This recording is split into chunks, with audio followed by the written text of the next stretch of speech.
सीखेंगे ज़रूर चैनल पर आप सभी का स्वागत है। मैं राहुल यादव आपके लिए एक और लेटेस्ट वीडियो लेकर आया हूं।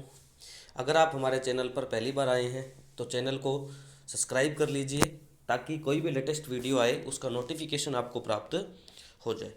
आज हम फिजिक्स का विद्युत चुंबकीय प्रेरण यानी इलेक्ट्रोमैग्नेटिक इंडक्शन के क्वेश्चन लेकर आए हैं जो कि आपके एग्ज़ाम के लिए बहुत ही कारगर साबित होने वाले हैं। तो हम बिना टाइम गंवाए हुए अपना पहला क्वेश्चन देखते हैं। चुंबकीय फ्लक्स और प्रतिरोध का अनुपात का मात्रक निम्न में से किस राशि के मात्रक के समान होगा। यानी चुंबकीय फ्लक्स और प्रतिरोध का अगर अपने अनुपात निकालें तो उसके अनुपात से जो मात्रक आएगा वो उसका मात्रक जो है वो किस राशि के समान होगा। ऑप्शन ए आवेश, ऑप्शन बी विभवांतर, ऑप्शन सी धारा, ऑप्शन डी चुंबकीय क्षेत्र। ठीक है, तो इसका सही जवाब हो जाएगा ऑप्शन ए आवेश। ठीक है, तो याद रखना फाई अपॉन आर किसके बराबर होता है, क्यू के। फाई अपॉन आर किसके बराबर होता है, क्यू के। अगला क्वेश्चन, एक तांबे के तार की कुंडली को एक समान चुंबकीय क्षेत्र के समांतर गतिशील होने पर प्रेरित विद्युत धारा का मान होगा। ऑप्शन ए अनंत, ऑप्शन बी शून्य, ऑप्शन सी चुंबकीय क्षेत्र के बराबर, ऑप्शन डी कुंडली के काट के क्षेत्रफल के बराबर। तो याद रखना इसका सही जवाब हो जाएगा ऑप्शन बी शून्य। अगला क्वेश्चन है, लेंज का नियम देता है पहला प्रेरित धारा का परिमाण, दूसरा प्रेरित विद्युत भागबल का परिमाण, तीसरा प्रेरित धारा की दिशा, चौथा प्रेरित धारा का परिमाण और दिशा दोनों। तो याद रखना इस लेंज के नियम ने प्रेरित धारा की दिशा बताई थी, तो ऑप्शन सी इसका सही जवाब होगा। अगला क्वेश्चन, चुंबकीय क्षेत्र बी में एक चालक तार दाईं ओर चल रहा है, उसमें प्रेरित विद्युत धारा की दिशा चित्र अनुसार हो तो चुंबकीय क्षेत्र की दिशा होगी। तो याद रखना धारा आपको चालक तार दिखाया है और जो प्रेरित धारा है चुंबकीय क्षेत्र में एक चालक तार दाईं ओर इस तरीके से चल रहा है। तो कागज तल के लंबवत, कागज के तल में बाईं ओर, कागज के तल में दाईं ओर, कागज के तल के लंबवत नीचे की ओर, कागज के तल के लंबवत ऊपर की ओर। तो याद रखना इस कंडीशन में आपका सही जवाब हो जाएगा कागज के तल के लंबवत नीचे की ओर। अगला क्वेश्चन, समरूप चुंबकीय क्षेत्र में घूर्णन करती हुई किसी कुंडली में प्रेरित विद्युत वाहक बल तथा संबंध चुंबकीय फ्लक्स के मध्य कलांतर कितना होता है, π/4, π/2, π/3, पाई। तो इसका सही जवाब हो जाएगा π/2। अगला क्वेश्चन है आपका क्वेश्चन नंबर 6, विद्युत चुंबकीय प्रेरण के प्रेरित विद्युत वाहक बल का मान केवल निर्भर करता है चालक के प्रतिरोध पर, चुंबकीय क्षेत्र के मान पर, चुंबकीय क्षेत्र की दिशा के सापेक्ष चालक के झुकाव पर, संबंध चुंबकीय फ्लक्स के परिवर्तन की दर पर। तो इसका सही जवाब हो जाएगा संबंध चुंबकीय फ्लक्स के परिवर्तन की दर पर, क्योंकि आपको पता है E बराबर होता है d∅/dt। अगला क्वेश्चन है, यदि 2 गुणा 10⁻⁷ हेनरी स्वप्रेरण गुणांक वाली कुंडली में धारा 0.1 सेकंड में एक समान रूप से 1 एम्पीयर तक बढ़ती है तो प्रेरित विद्युत वाहक बल का परिमाण होगा 2 वोल्ट, 0.2 वोल्ट, 0.02 वोल्ट, 0। तो देखो इस क्वेश्चन का सही जवाब हो जाएगा 0.02। होगा कैसे, E बराबर हमें पता है L/di/dt होता है। तो L का मान दिया है 2 गुणा 10⁻³ गुणा धारा में कितना परिवर्तन हुआ है, 1 एम्पियर बढ़ी है, तो यानी डी का मान बढ़ा है 1 बट्टे में कितने समय में, 0.1 सेकेंड में। सोल्व कर लोगे तो इसका आंसर आ जाएगा 0.02। अगला क्वेश्चन है, 100 घेरों वाली उस कुंडली का स्वप्रेरण गुणांक कितना होगा यदि इसमें 5 एम्पीयर की धारा 5 गुणा 10⁻³ मैक्सवेल का चुंबकीय फ्लक्स उत्पन्न करे। तो ऑप्शन आपके सामने है, हमें इसका सही आंसर हो जाएगा 10.3। करना कैसे है, देखो फाई दिया हुआ है, हमें क्या दिया हुआ है, फाई 5 गुणा 10⁻³ मैक्सवेल। तो इसको आप वेबर में चेंज करोगे तो याद रखना कि जब अपने वेबर में चेंज करेंगे तो एक मैक्सवेल बराबर होता है 10⁻⁸ वेबर। तो 5 गुणा 10⁻³ तो हो गया और गुणा 10⁻⁸ वेबर, तो ये हो जाएगा 5 गुणा 10⁻⁵ वेबर। ठीक है, उसके बाद आपको पता है L बराबर क्या होता है, n⁵/I। तो आपको पता है n का मान है 100, फाई का मान है 5 गुणा 10⁻⁵ और I है 5, तो 10⁻³ हेनरी हो जाएगा।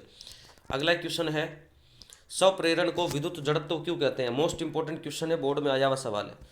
स्वप्रेरण विद्युत परिपथ में धारा की वृद्धि अथवा क्षय का विरोध करता है, अतः इसे विद्युत जड़त्व कहते हैं। अगला क्वेश्चन, अनोन्य प्रेरण गुणांक का विमीय सूत्र लिखिए।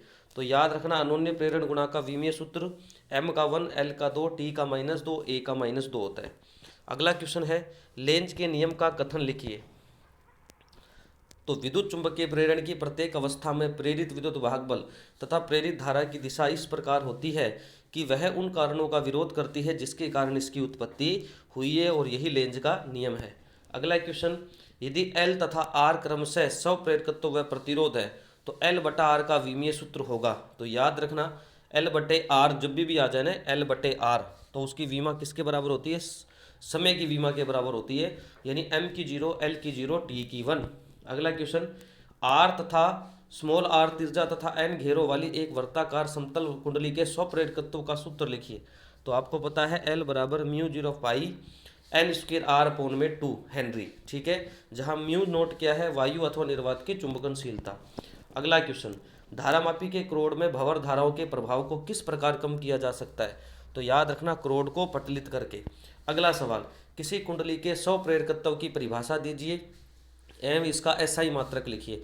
तो इसका आंसर है किसी कुंडली से संबंध चुंबकीय फ्लक्स के मान में परिवर्तन होता है तो इस कुंडली में प्रेरित विद्युत वाहक बल तथा प्रेरित धारा उत्पन्न होने की घटना को स्वप्रेरण कहते हैं। स्वप्रेरण गुणांक का एसआई मात्रक हेनरी होता है। अगला क्वेश्चन है आपका, किसी कुंडली के स्वप्रेरकत्व के प्रभाव को नगण्य करने के लिए क्या करना चाहिए? तो याद रखना किसी कुंडली के स्वप्रेरकत्व के प्रभाव को नगण्य करने के लिए तार को दोहराकर बनाई गई कुंडली से स्वप्रेरकत्व को कम किया जा सकता है, ठीक है। अगला क्वेश्चन, भंवर धाराएं बनने का क्या कारण है? तो चुंबकीय फ्लक्स में परिवर्तन होने से उत्पन्न विद्युत चुंबकीय प्रेरण के कारण भंवर धाराएं प्रवाहित होती हैं। स्वप्रेरकत्व की कुंडली में संग्रहित चुंबकीय ऊर्जा का सूत्र लिखिए जबकि इसमें आई नोट धारा प्रवाहित की जाती है। तो याद रखना L स्वप्रेरकत्व की कुंडली में संग्रहित चुंबकीय ऊर्जा कितनी होती है? 1/2 L आई नोट का स्क्वायर होती है। अगला क्वेश्चन, किसी परिपथ में 0.1 सेकंड में धारा 5 एम्पीयर से शून्य तक गिरती है। यदि औसत प्रेरित विद्युत वाहक बल 100 वोल्ट है तो परिपथ में प्रत्येक के स्वप्रेरकत्व की गणना करो। आपको पता है E बराबर होता है -L/dI/dt, ठीक है। और di/dt का देखो मान निकाला हुआ है। di कितना है? 5 से 0 हुई है, यानी पहले कितनी थी? 5, बाद में कितनी होगी? 0। तो 0 - 5 बटे 0.1 सेकंड में हुई, तो ये हो जाएगा -50 एम्पियर बटे सेकंड, यानी di/dt का मान आ गया -50 एम्पियर बटे सेकंड। ई कितना दिया हुआ है? 100 वोल्ट। ई बराबर क्या होता है? -L/dI/dt। सोल्व कर लोगे L का मान आ जाएगा 2 हेनरी। अगला सवाल, वायु क्रोड वाली एक परिनालिका में 1000 फेरे हैं तथा यह 1 मीटर लंबी है। इसके अनुप्रस्थ काट का क्षेत्रफल 10 सेंटीमीटर स्क्वायर है। इसका स्वप्रेरकत्व ज्ञात करो। आपको पता है L बराबर होता है mu 0 n square A upon में L, ठीक है। चाहे वो पीछे मैं आपको फॉर्मूला बताया था पाई आर स्क्वायर, वो एक ही बात है। कुंड आपको पता है परिनालिका में जो फेरे होते हैं वो वर्ताकार, तो L निकालना है। म्यू 0 का मान हमें पता है 4 पाई × 10⁻⁷, n हमें 1000 फेरे दिए हुए, और A हमें पता है क्षेत्रफल कितना है? 10 सेंटीमीटर स्क्वायर है।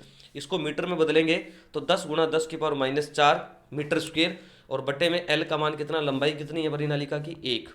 तो इसको सोल्व करने पर कितना आ जाएगा? बताओ? 1.25 × 10⁻³ हेनरी। अगला सवाल, एक कुंडली की लंबाई अपरिवर्तित रखकर उसमें फेरों की संख्या दुगनी कर देने पर कुंडली के स्वप्रेरकत्व पर क्या प्रभाव पड़ेगा? तो हमें पता है L समानुपाती होता है n स्क्वायर। तो हम लिख सकते हैं L1/L2 बराबर n1/n2 का होल स्क्वायर। तो L2 बराबर क्या हो जाएगा? L1 × n2/n1 का होल स्क्वायर। अब लंबाई को तो क्या किया है? अपरिवर्तित किया है, यानी लंबाई तो अपरिवर्तित है लेकिन फेरों की संख्या क्या कर दी है? पहले की तुलना में दुगनी कर दी है, यानी n1 अगर 50 था तो n2 कितना आ गया? 100। तो क्या हो जाएगा? 100/50 करोगे तो 2 आ जाएगा, यानी L2 बराबर आ जाएगा 4L1। सही जवाब इसका ये हो जाएगा। अगला क्वेश्चन है, अनोन्य प्रेरण गुणांक की परिभाषा दीजिए तथा इसका मात्रक और विमीय सूत्र लिखिए। तो देखो क्या होगा, दो कुंडलियों के मध्य अनोन्य प्रेरण गुणांक द्वितीय कुंडली से संबंध उस चुंबकीय फ्लक्स के बराबर होता है जो प्राथमिक कुंडली में एकांक धारा प्रवाहित करने पर उत्पन्न होता है। अर्थात प्राथमिक कुंडली में एकांक मान की धारा प्रवाहित करने पर द्वितीय कुंडली से संबंध चुंबकीय फ्लक्स अनोन्य प्रेरण गुणांक कहलाता है। अनोन्य प्रेरण गुणांक का एसआई मात्रक हेनरी होता है, और इसके विमीय सूत्र अभी आपने देखा था m1L2T-2 A-2। अगला क्वेश्चन, फैराडे का विद्युत चुंबकीय प्रेरण का नियम लिखिए। फैराडे का प्रथम नियम, इस नियम के अनुसार जब किसी कुंडली से संबंध चुंबकीय फ्लक्स के मान में परिवर्तन होता है तो कुंडली में प्रेरित विद्युत वाहक बल उत्पन्न तथा प्रेरित धारा उत्पन्न होती है। अगला नियम फैराडे का द्वितीय नियम। इस नियम के अनुसार कुंडली में उत्पन्न प्रेरित विद्युत वाहक बल फ्लक्स में परिवर्तन की दर के समानुपाती होता है। एक बात हमेशा याद रखना, फैराडे का प्रथम नियम विद्युत वाहक बल के उत्पन्न होने का कारण बताता है, तो फैराडे का दूसरा नियम परिमाण को बताता है कि कितना ई उत्पन्न होगा, तभी तो लिखते हैं ई बराबर D phi upon D T. तो ठीक है, यहाँ से आ जाएगा E directly proportional D phi बटे डी टी, ई बराबर आ जाएगा के डी फाई बटे डी टी, के आपको पता है कांस्टेंट है। अगला क्वेश्चन है, एक वर्गाकार लूप की भुजा की लंबाई 4 मीटर है तथा यह 2.5 टेस्ला के एक समान चुंबकीय क्षेत्र में रखा है।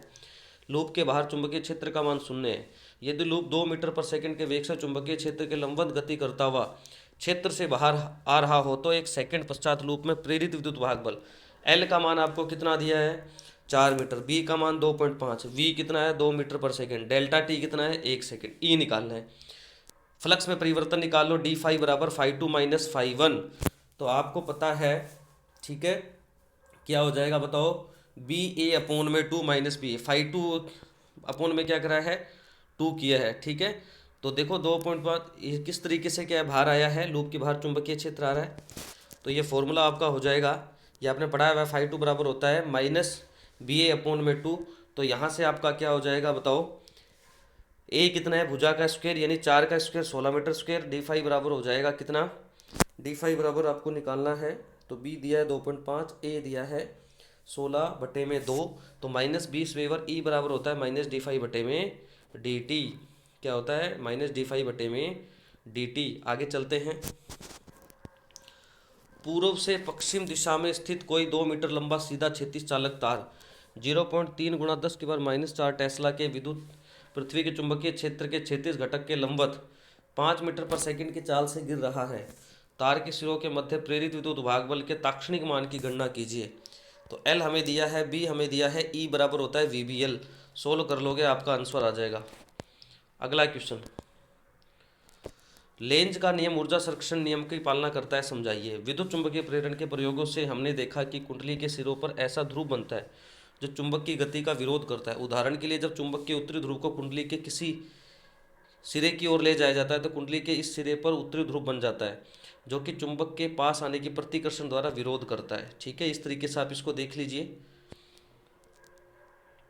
आप आसानी से पढ़ सकते हैं इसको।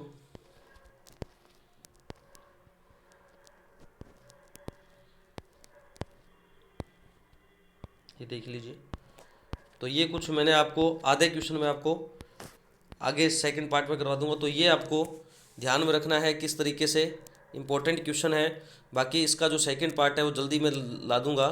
तब तक के लिए धन्यवाद।